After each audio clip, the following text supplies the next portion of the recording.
Welcome to this episode of ISV Talks. I'm Carol Livingston of Dynamics Connections and your host of ISV Talks. On this episode, we're interviewing a couple of my friends from Q Associates. I have Art and Mayred. Thank you for joining today. Thank you for having us, Carol. Happy to be here, Carol. Thanks for having us. Of course. We're doing something a little different. Normally, I'm interviewing the ISVs and the ISV community, but today we're starting to look into on the partner side and get some of your thoughts. And could you introduce yourself first and tell us a little bit more about Q and Associates? Sure. So Q Associates has been around for over 30 years. I've been with Q Associates for over 25 years now. So I'm the Chief Technology Officer at Q Associates, which means I get to interact with both the internal and the external and all client customer facing things. So for my 25 years worth of experience, I'm a SQL Server DBA. I'm a Microsoft certified trainer. I've also had experience and certifications in all the various forms of Dynamics, starting back with GPSL, CRM, including Oh, 1.0, if you can believe it, AX back when it was Exapta, BC back when it was uh-huh. Navision, and of course now AX is D365 Finance, CRM, D365 Sales. So All Right. certainly have jumping around. I know. a good deal of experience and have a good deal of certifications over the years. But Mm. basically, I'm the person to go to if you have any technical questions about Microsoft Dynamics, Azure, Microsoft 365. We're a Microsoft partner, and our specialization is in business solutions or business applications, which is the Microsoft Dynamics line of products. Awesome. And am I right? I don't have such an extensive and illustrious history with Microsoft as Art does, but I've been at the company. I've been at Q for over a year and a half now, I would say, and I'm a project coordinator, so I'm the cat herder. He But herds it's more been than just fun. cats. Yeah. Yeah. And then I tell people, "Oh, my job is basically cat herding," and they're like, "You're a vet?" Like, "Oh, you're that's so interesting. You're a vet." I was Oh, like, "No, no, no." Like, that is a good description, right? Herding yeah, and, cats. I I know. heard that very recent, like Yeah. probably on one of the first calls that I had Mm. had. Somebody I was think like, of "Oh, Raid as a dragon slayer more to the point. dragons." Thank you, thank you. But I send out the emails. I send out the requests for Yeah. meetings. If confirmation, oh, Art can't make it today. So it's been great. Okay. Hmm. And more to the Awesome. point, as you know, Carol, Mairead and I host a podcast, When in Doubt, Reboot. So that is also one of Mairead's very Ah, numerous And talents. my Swiss Army knife of things that I can do at the yeah, that's company. But awesome. And tell hmm us, maybe tell us a little bit about your podcast and what do you talk about on that podcast? that podcast. I mean, we've tried to explore products that we have at Q, like one of our most recent episodes, which we did have you on.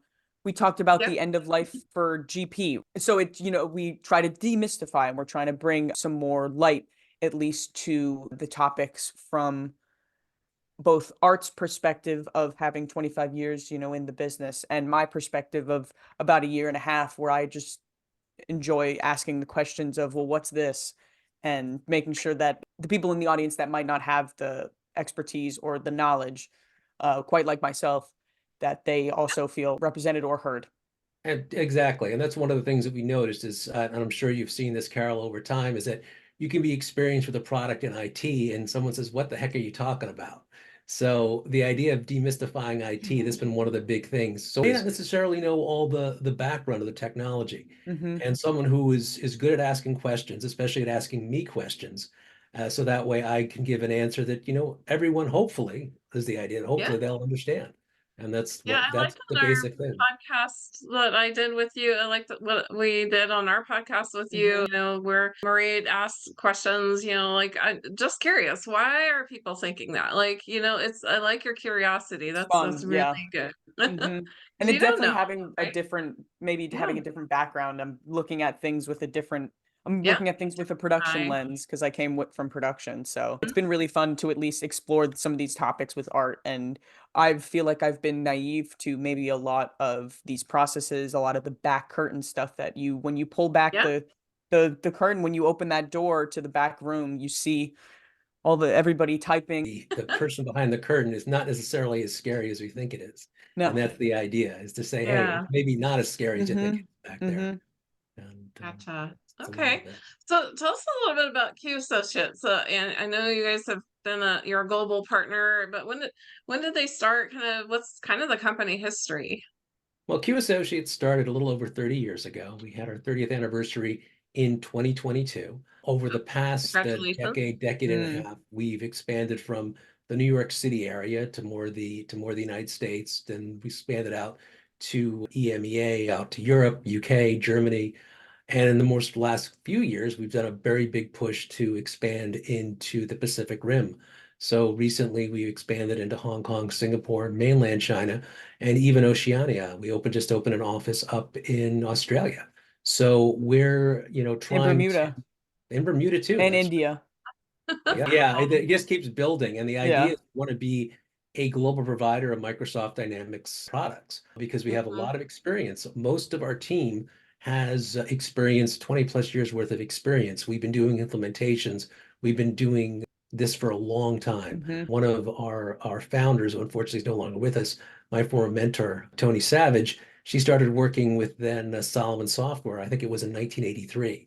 And in fact, in the offices of Q Associates in our New Jersey office, we actually have a frame up on the wall that has the original floppy disks. At the time, she was looking at different things that were Hmm. out there, what could be used for different customers. She had a background with CBS, basically building out their IT accounting department at the time. Okay. And then she, and this is the product that she picked at the time. And then about 10 years later or so, she met up with Ray and Jeff. Those are the other two partners, and they decided to form a bigger company. And we've been growing in Gotcha. leaps and bounds ever since. Yeah, that's pretty amazing. I mean, you're in how many countries? I think I heard at least, I don't know, six, seven, maybe more. I think we So officially have 12 offices. I would say 12. every continent but Antarctica. Nobody's volunteering to go Hmm. up there, But if or you've ever met Jeff, if penguins are interested in accounting software, he will sell it to Oh, he could sell it to them. He could sell ice to them. Yeah, we any can. time zone, any Hmm. language. I mean, all of Hmm. those things, Exactly. having expertise locally to where people have, their customers or offices or employees and working across the globe. So that definitely is a huge benefit for your customers, I'm sure.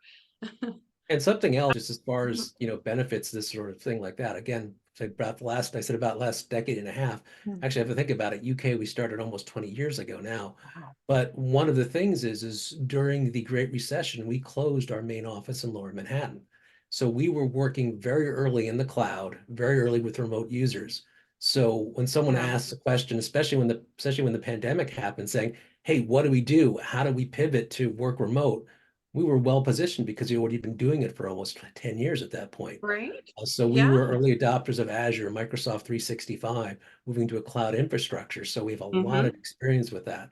So the nice thing about it, from my point of view, from a technological point of view, is that we're not just able to help out customers from a dynamics point of view. We're able to help them with, making that move to the cloud, whether it's in a hybrid or a full move.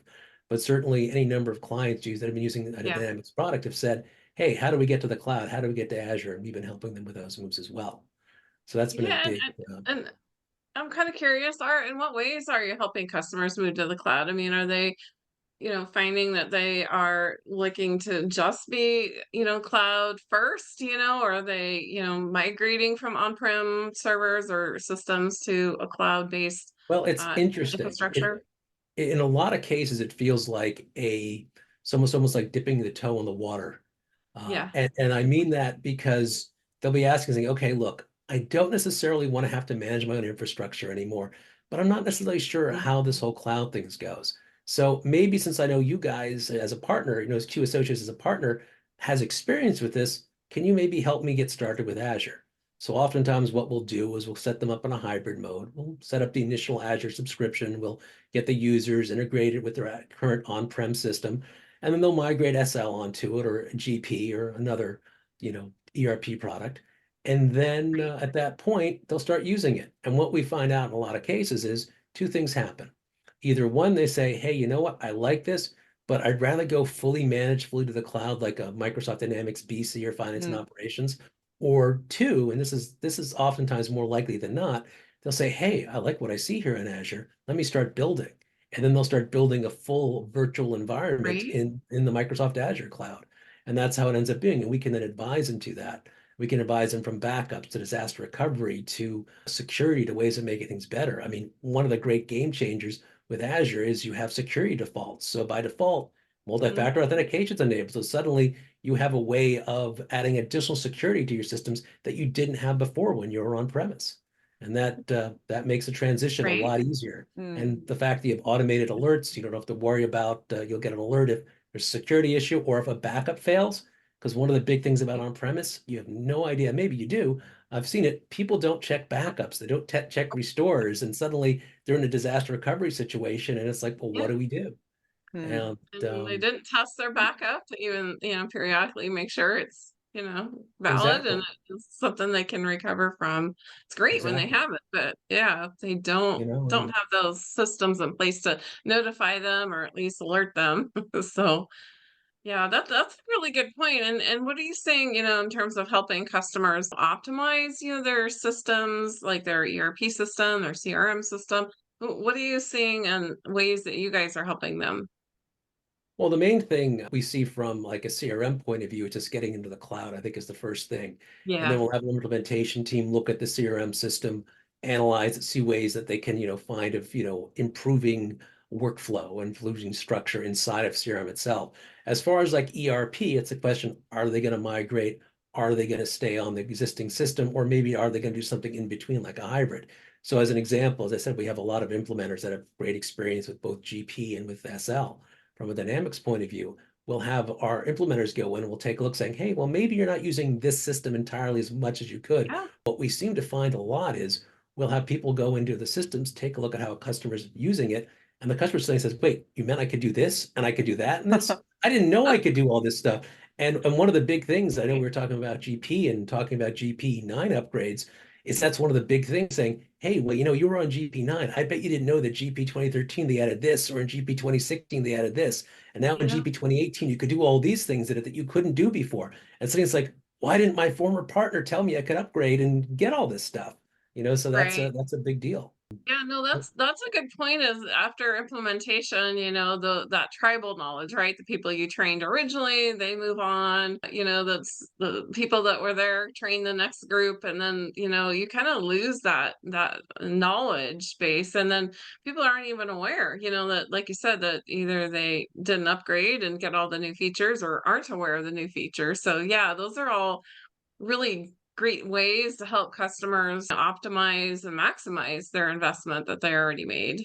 Even on one of the clients that I'm working with, we're running into the issue, and we have run into the issue of customization documentation that isn't recorded. It's been implemented by somebody that has left the company 5 years ago, and this current client that we're attempting to aid, they're having a huge issue because they've just thought that it was standard. It was just there. It was always been there. And it's They just, didn't know. there's Yeah. no documentation of it. They don't know who put it in. And so it's just a whole hullabaloo of trying to find, Mhm. well, what will happen if we turn this off? Will it break the whole system? Like, will we be able to get everything back? You bring up a good point is Mhm. that kind of that expectation that everything is in the cloud, it's backed up, Mhm.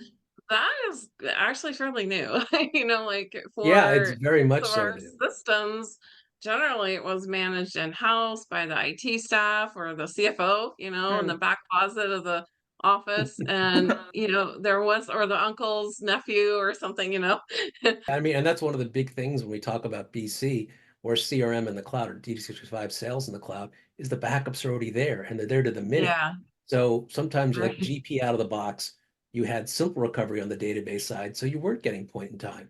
On SL, it was full recovery. If you didn't set up full point in time recovery, you got very big transaction logs. And suddenly, if you didn't have alerts, you suddenly were out of disk space on your server.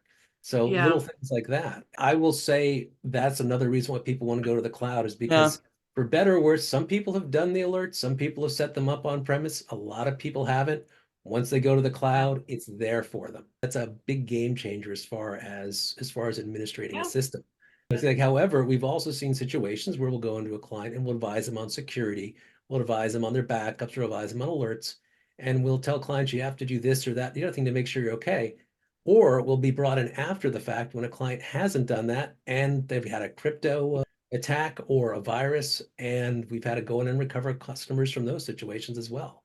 And it's a good thing that we have the knowledge on how to do that on the database backend sort of stuff.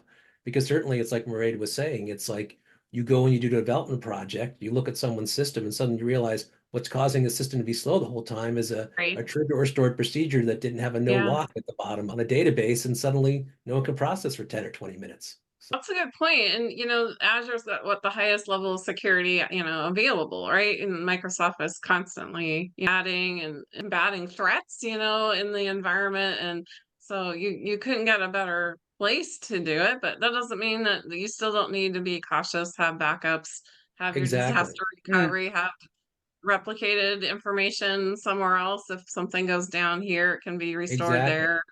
But the Hmm. other good thing about the Microsoft Dynamics Cloud products is they're always being updated. There are at least two major updates a year for each Right. one.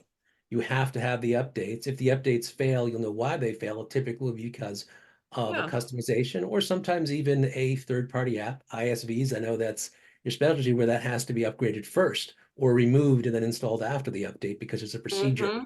in order that needs to be used in order to apply it. Let's say specifically with Business Central, because that's one where we definitely Yeah. see that with any update, you have to make sure you have the right updates from your ISV before you update Business Central, or you Mhm. schedule the update for Business Central, I should say.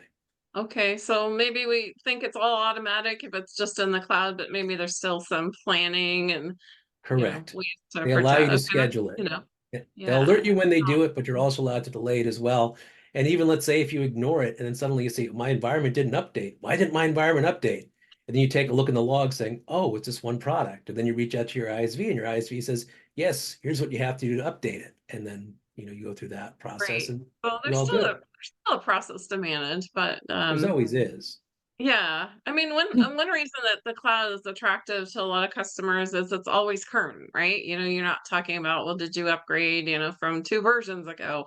I mean, it's always what is the version today is Correct. the version, right? Whatever we're on is the current version, right? Correct. So, talk about a story where maybe you've helped a customer, with some of these services and why you were able to help them. So typically speaking, with a crypto hacker, I seem to remember reading something about this yesterday, actually, in the paper about how the FBI foiled a crypto hacker out of Russia. What they typically do is they'll typically be on a system for some time. It's not like they just go onto a system, encrypt stuff, and then they're done. What they do is they tend to get onto a system months before they actually push and actually do the encrypting. And they'll Really? just take a look around the environment and wait, and they'll wait for Wait the till optimal strike at time the when, let's perfect say, the moment. IT staff is on vacation, or if there's an IT staff's turnover. We've Oh, seen both of those on occasion. And then suddenly, wham, that's when things will get hit.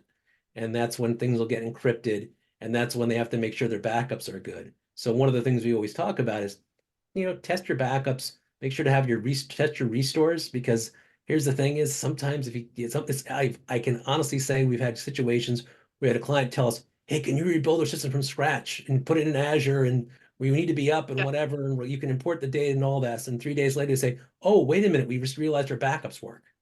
And so then would have been able to restore their data as opposed to doing it Oh, from new. Or the opposite way around, where they just never tested their backups. They say, oh, we got backups, we're fine. And then something that's like, wait, what? We never we tested? got backups. Corrupt? We're fine. I mean, you see that. So, I mean, other yeah. things that, clean up Active Directory. I mean, it's amazing if Yeah. how many customers never look at their Active Directory, or that is the directory of their users. So if you can clean up Yeah. your user directory, you can know who's a valid user and who isn't.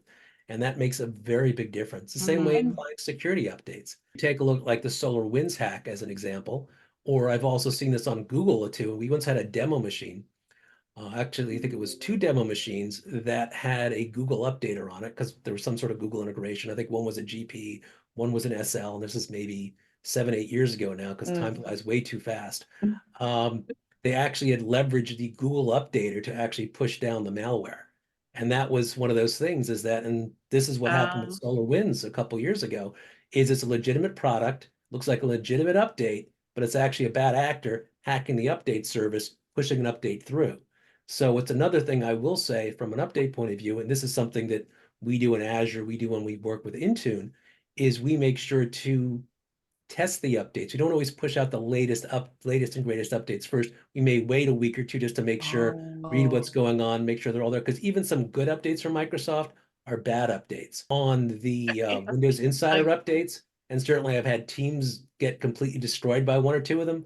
So I like to always be like an update or two in advance. I want to make sure my end users are maybe slightly behind that. So that way, if anyone's going to have anything that's going to blow up on them, it's going to be me. Mm-hmm. So my end users So are, kind of a controlled release, so there's yeah, time to kind of like if there was, yeah, exactly. it's a good Thanks for point explaining because that. maybe you release that and it's just brand new. There might be like, oh, put this hot fix in. Yeah. So you, One of the things that we used to do before, I guess everything Mhm. was on the internet and updates like when they would come out from Microsoft with ERP products is we would always install them internally first and test them. And sometimes customers saying, oh, I heard about this latest greatest update. Can I get it? I said, we want to test it first. We want to make sure it works first. We want to make sure there are any gotchas in there.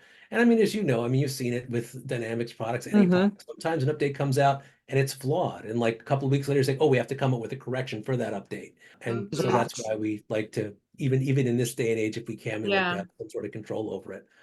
Because yeah, certainly, it uh, happens. I mean, something gets missed in a yeah. QA or in a beta test and it's becomes a problem. Hmm. Yeah, so I'm still hearing, even if you move to the cloud, testing, kind of some control over the environment and not just kind of like, oh, it's fine, Microsoft's managing it. No, you still need to have, Exactly, some exactly. kind of oversight of that and kind of governance of those systems. Well, it's like with Um, AI. I mean, some people say, "Oh, yeah. is AI a threat?" I don't think AI is a threat. It's how you use the AI. Same sort of situation. It's how you use the cloud, how you use your system. If you use it right and you take good care of it, it'll last for many years and it will work really very well. It's think of Yeah. it like taking care of a house plant or taking care of a pet. The more care you put into it, the better it will treat you. And that kind of makes sense where you guys are kind of that technology as well as the business application advisor. So clients, they can focus on their business while you help them kind of with those assessments of where they're at, what Mhm. technology or monitoring systems they need. It sounds like you guys help in that scenario. It's never good to be on the rescue side of a situation like over Christmas or, you No. know, someone's I've done the out weekend on and overnight vacation. So work, so I know exactly what you mean. So we do it when we have to do it, but obviously that's no one's preference. Not ideal. No. not ideal for sure.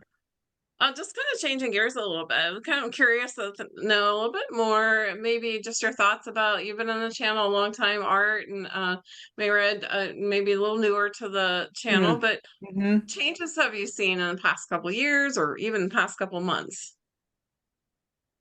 I'll let Mairead answer that one first. Okay. I would definitely say I think the shift to the cloud and at least and especially since SL is now legacy and GP is going to be in the years to come, people I think are starting to take their head out of the sand in terms Hmm. of what system they want their business on. Yeah, and kind of evaluating that, kind of what does Mhm. their future look like and starting to do Mhm. some planning. Yeah, I think that's good. That you're seeing that, right? Because there was a time where, well, Microsoft has kind of made these promises before and we'll just wait and see. But Project now, Green.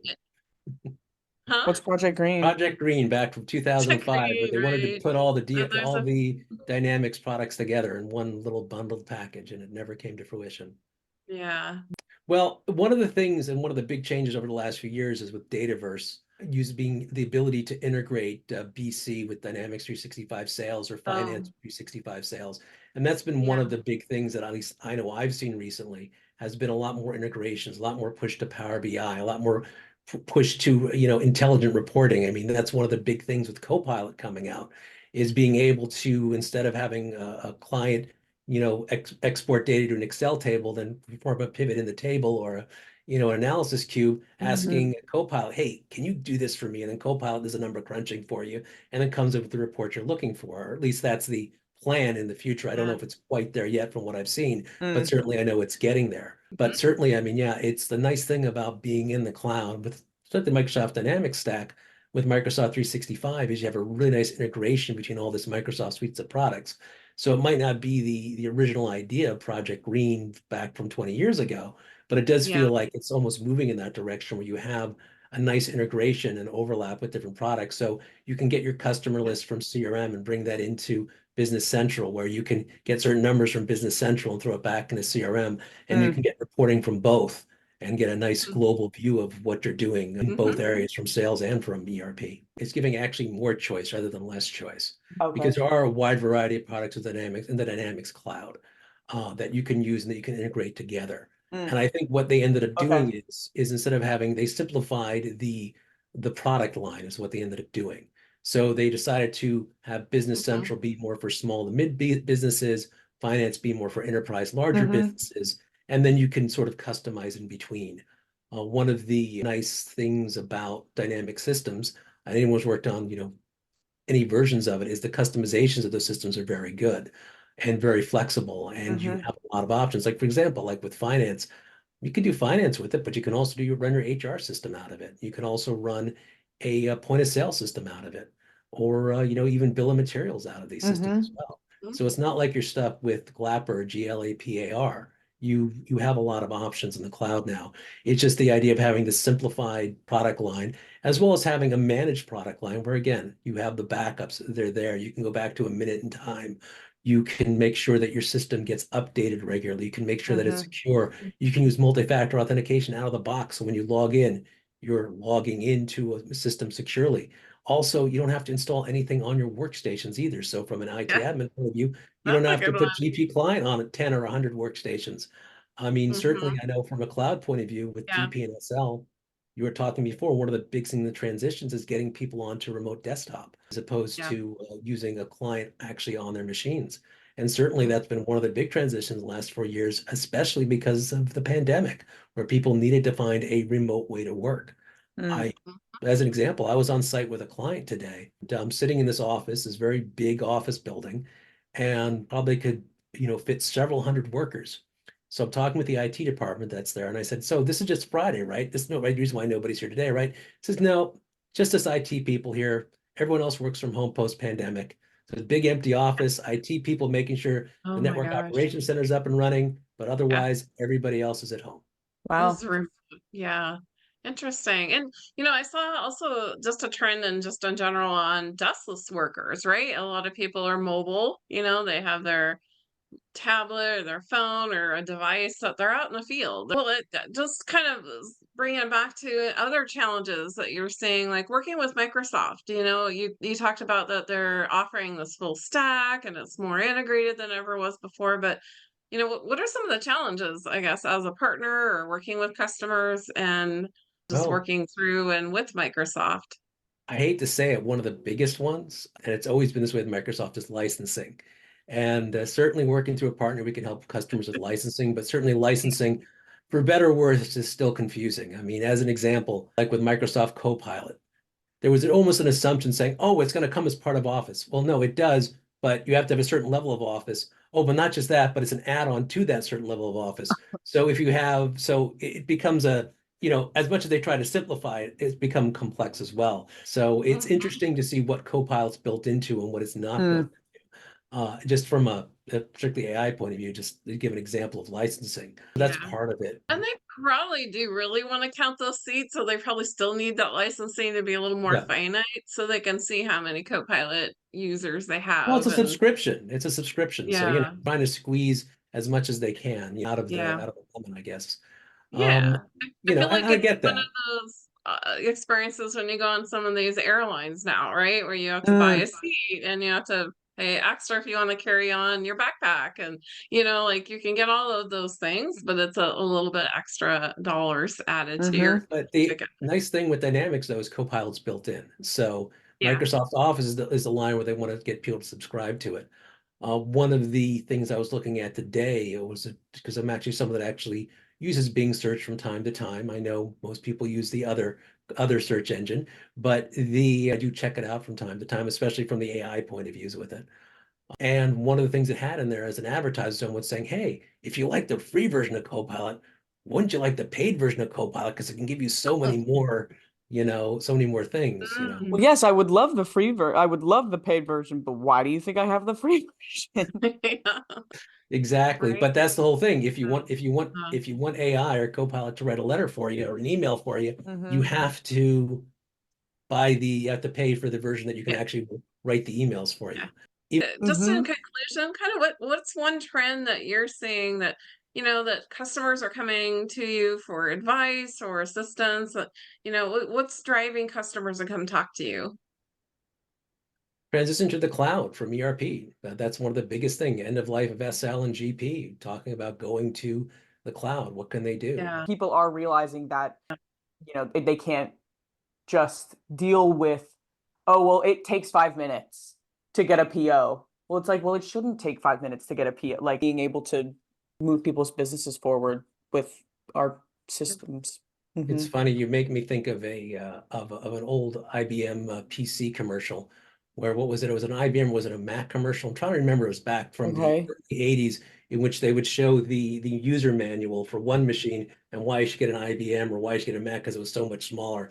Such the idea, the simplified idea, the whole idea of going to like the difference from going from DOS to a graphical user interface. And now we're going from having a desktop at your work to using a virtual desktop in the Mm-hmm. and what's one of the great trends as well, talking about VDIs, I mean, just briefly, is the idea that you could have a machine, it could get struck by a bolt of lightning, it could get dropped, whatever, and destroyed, whatever. All you have to do is plug in another machine and everything's already there for you. Yeah, That's one it's of the on the big cloud. trends. And Yeah. that's why people like the cloud, is because it's all just Mhm. there. You don't need to be reliant on a single piece of technology or a single piece of hardware. Yeah, that's great. Thank you, Art and Mairead, for joining today on our call on ISV Talks. And, I appreciate your perspective as a partner and been in the channel a long time and even a short time, Mairead. That's great. Mm-hmm. Mm-hmm. So thank you for joining our conversation today. Thank you for having us, Carol. For those that Of are course. interested, please visit our website, www.qassociate.com. That's QUEUEASSOC.com. And for those also interested in learning more about the podcast that Mairead and I do called When in Doubt Reboot, please feel free to check it out on podcast platforms everywhere. Mm-hmm. We really thank you for having us again, Carol. It's been great to talk to you again. Good questions as well. I'm glad we get to at least have this rapport of partnerships and ISVs, and chats, demystifying and whatnot. So thanks again. Yeah, thank you. All right, friends, we'll see you on the next episode of ISV Talks. So see you again. Bye-bye. Bye, guys. Sounds Thank you. good. Take care.